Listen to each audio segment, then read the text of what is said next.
નમસ્તે મિત્રો, આપનું સ્વાગત છે યુટ્યુબ ચેનલ ગ્લીમ ઓફ ગોડમાં। ગઈકાલે આપણે શ્રીમદ ભાગવતમાં 7મો સ્કંદ એટલે કે વાસના લીલાને પૂર્ણ કર્યું હતું। આજે આપણે 8મો સ્કંદ એટલે કે મન્વંતર લીલાથી શરૂ કરીશું। તેમાં સર્વપ્રથમ છે મન્વંતર વર્ણન। રાજા પરીક્ષિતે કહ્યું, હે મુનિવર, સ્વયંભૂ મનુનો વંશ વિસ્તાર આપે જણાવ્યો। હવે હું વિભિન્ન મનુઓના વિષયમાં જાણવા માંગુ છું।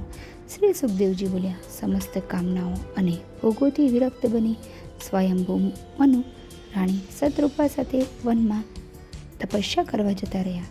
સુનંદા નદીના કિનારે એક પગે ઊભા રહી તેમણે 100 વર્ષ સુધી તપસ્યા કરી।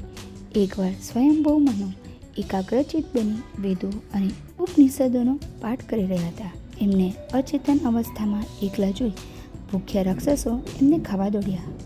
ત્યારે ભગવાન યજ્ઞપુરુષ પોતાના યામ નામના દેવતાઓ સાથે આવ્યા અને અસુરનો સંહાર કરી ઇન્દ્ર બની ગયા।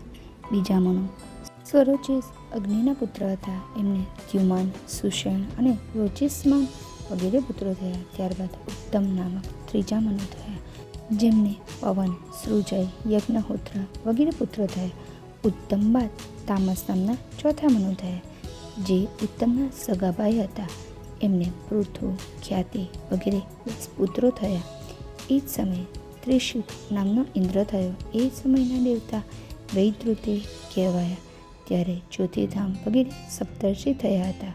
હરિમેઘા ઋષિની હરિણી નામની પત્નીથી ભગવાન હરિ પ્રગટ થયા। એ જ જન્મમાં ભગવાને ગ્રહથી ગજેન્દ્રના પ્રાણ બચાવ્યા।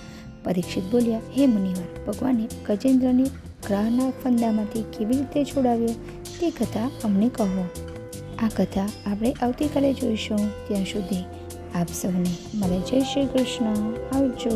જો આપને મારો આ વિડીયો પસંદ આવ્યો હોય તો વિડીયોને લાઈક કરજો, શેર કરજો અને મારી ચેનલને સબસ્ક્રાઈબ કરવાનું ભૂલતા નહીં।